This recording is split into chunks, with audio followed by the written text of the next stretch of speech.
So aside from making anime-themed videos, this channel is supposed to be dedicated to anime and tea. Well, nearly 50 videos later and not a single one has been dedicated to tea. So today, my friends, I am going to show you how to be a salesman in the tea industry. In one of the anime groups I am in, a strange woman by the name of Letitia, tit, she posted that she was basically giving away free money to anyone who left a comment. Now, I initially thought this must have been a scam, so I left a comment mocking her. Little did I know that she must have been serious, because she messaged me for this great deal of giving me free money. That's how I knew she was a smart businesswoman, and I could do some business with her. You can see my excitement with my reply, giving out a pseudo PayPal account that I may or may not just have for such an occasion. The company that I mentioned she works at Subway, issuing out the money, work with gift cards company, and they make use of gift cards a lot. So your duty is to purchase the gift card at any store around you and supply them to me for verification. If you purchase an eBay gift card or Steam gift card of $100, you gonna get payment of $1,500 within 3/5 minutes, and I got proofs to show you. That proof sounds exciting. It even comes with its own video of a queen telling us how much it worked. Hey y'all, oh my gosh, oh my freaking gosh. This company here is legit. Oh my gosh, I can't believe I did the steps that they told me to do, and I did it, and I got my money. I'm so excited. Oh my gosh. Hey, y'all need to do it. Y'all need to get on this money train right motherfucking now. Right now, you hear me? She even went as far as to tell me that it's real and legitimate. I see no flaws in here, so I am hooked. But I would not be a tea merchant if I did not use this to my advantage.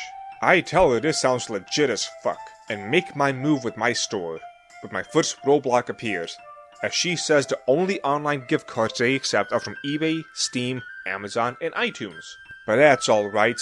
In the world of business and tea peddling, you have to push through your limits. I push forward and let her know that I have a $100 gift card from this wonderful place called the Dragon's Treasure, a haven for anime and tea lovers, which all of you should definitely check out at thedragonstreasure.com and subscribe.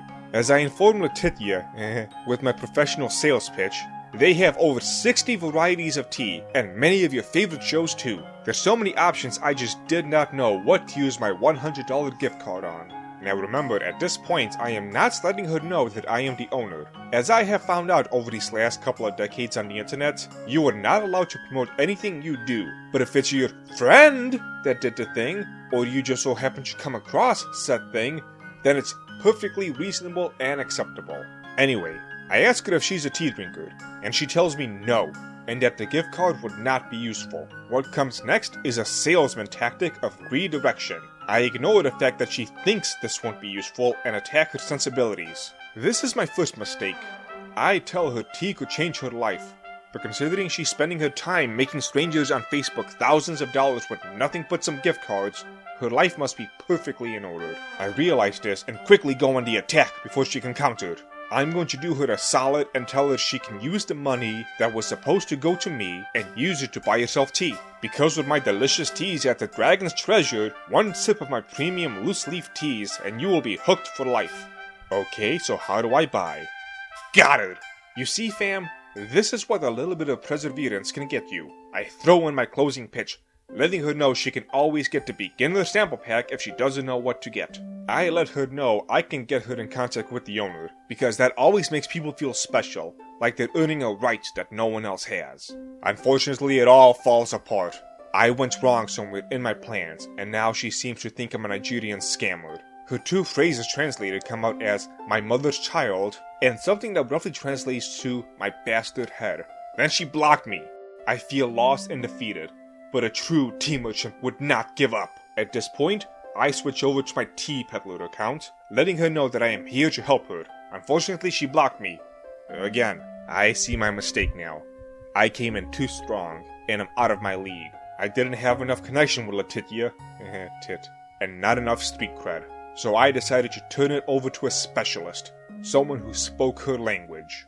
In comes the third attack. This associate analyzed the video she sent me earlier and knew the type of folk he was dealing with. So let's analyze his approach, shall we? Right away, he speaks in a way that he can relate on an intellectual level with Letitia. Yeah, tit. He doesn't bring up the Dragon's Treasure, a haven for anime and tea lovers, right away. Instead, he shows deep interest in what she is offering first. He seems to also think that she might be a scammer, but I already cleared all of that out. But then again, considering she says she doesn't like tea, it's easy to believe she's nothing more than a low-life bitch. But I wanted to give her the benefit of the doubt and say that she has not had any of the finer quality tea we have over at the Dragon's Treasure, a haven for anime and tea lovers. So anyway, she proceeds with her usual sales pitch that seemingly comes from Subway, which as a fellow entrepreneur I can respect. To ensure that this isn't a scammer, he says that thanks to this, he will actually be able to feed his kids. Surely if this was a scammer, they would not be so heartless as to take money from someone who just told them they have kids to feed. There, irrefutable proof. She doesn't even flinch. He then makes his move to help a brother out. That brother, of course, being me, asking if he can only take half the money if she spends the other money on herself. And it worked. She said yes. She'll spend the money drumming up sales for him. He is in. Would a scammer say that she would spend $1,200 to drum up sales for another business? I think not. I'm not sure why he changed it from $1,500 to $1,200. He just lowballed himself for no reason, but she just rolled right along with the new number. So he makes this move a bit early, I think, and links it to the Dragon's Treasure, a haven for anime and tea lovers. He condenses conversations to cut off her attempts to say no, by letting her know that if she is some filthy degenerate who does not drink tea, then it doesn't matter. I can help guide her on her way. And worst case, she can spend the money for her friends who are tea drinkers. Every avenue of escape has been closed off, and now it's just time to seal the deal. He feigns going to the store to pick up her gift cards, which I felt was a really dishonest move by him, especially when she just confirmed she's looking around the website now. He even lies, saying there's a snowstorm, but uses that as an opportunity to do some more bonding, expressing that it is cold out here in the hood. I happen to know he doesn't live, nor has ever lived in any hood, but I'll overlook this fable. From here, she doesn't reply to him for almost 20 minutes, and my friend is clearly upset. She is doing him a dirty. He pulls some emotional judo on her, now angry that after they made a bond that she would ignore him, after everything they've been through. This approach is to make it feel guilty and be more inclined to purchase more tea. Now that's a good salesman. I tell him to cool a little bit and keep moving forward. He sends her a picture he took off of Google while continuing his angry assault. She's clearly guilt-ridden, unable to even properly reply to him and making him take more pictures. However, after she calms down, she gives us her word that she will hit up his homeboy, aka me. Now he starts to get a bit aggressive, a risky move. He tells her first things first, make a purchase with his homeboy. From here, she explains how her genius business model works, and how Subway is able to make money with this business plan.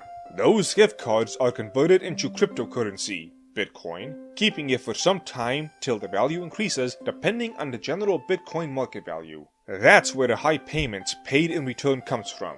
Bitcoin has been doing fairly well, so this proves she's legit. Unfortunately, my friend is a bit ignorant and doesn't know what Bitcoin is. She sends a snapshot of how much money she has, and damn, she is loaded. She continues to explain how Bitcoin works, and how the gift card gets converted into Bitcoin. Now, I used to work in the stock market for a bit of time, and none of the books I read or seminars I watched ever mentioned this ingenious method of investing. So my friend lies and says he already purchased the gift card, but she needs to spend money on his homeboy first. She's shown that she has the money for it. She lets us know that we have her word. If this ain't real or legit, she would not have us doing this. Again, is this what a scammer would say? He continues to cast doubt on this honest businesswoman before she drops some more bombs on him. This offer is government approved, which makes me nervous because I do not like it when government teams up with Big Sandwich.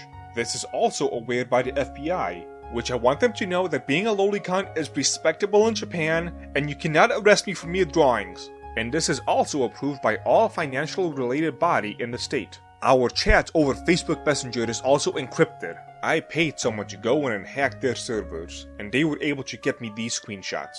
They got them almost instantaneously. Best $600 I ever spent. Anyway, here is where things start to derail. She used vulgar language at my friend, who is a bit sensitive. He starts demanding he speaks to her supervisor, and she starts being difficult. He is hurt.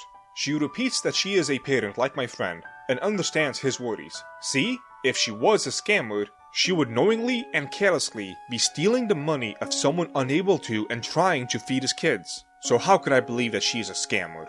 My friend pulls it back a bit and tells her as a fellow sister, their kind gotta stick together, again trying to bond. Unfortunately, things go from bad to worse. Hell nah. That's when my friend unleashes his inner street. If her attitude doesn't shape up, she's gonna have to deal with both the Crips and the Bloods. Ever since the Crip-Blood Peace Treaty got signed in 2003 at the Rec Center in South Park, Colorado, they have indeed been working together. And what my friend says is the truth. I am a member of both the Crips and the Bloods, and they control the entire anime-themed tea business all throughout the Midwest. Once this hoe realizes who she is messing with, her tone changes as it should. He starts pushing her to make the purchase, which now she knows that the whole crew is behind us. But she is playing a dangerous game, trying to assert her dominance while trying to be respectful. There was apparently some issue with the images sent. That's what you get when you build a business on a throne of lies. He goes in hardcore, telling her his crew rides rough, and to appease the tea man and buy some motherfucking tea, and hit that subscribe button.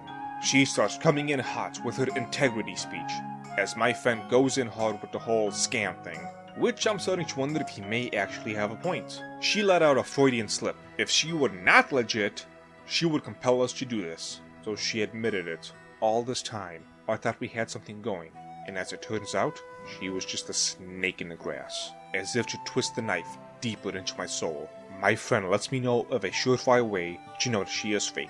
He asks were her nudes. She refused to give them. She really was a scammer.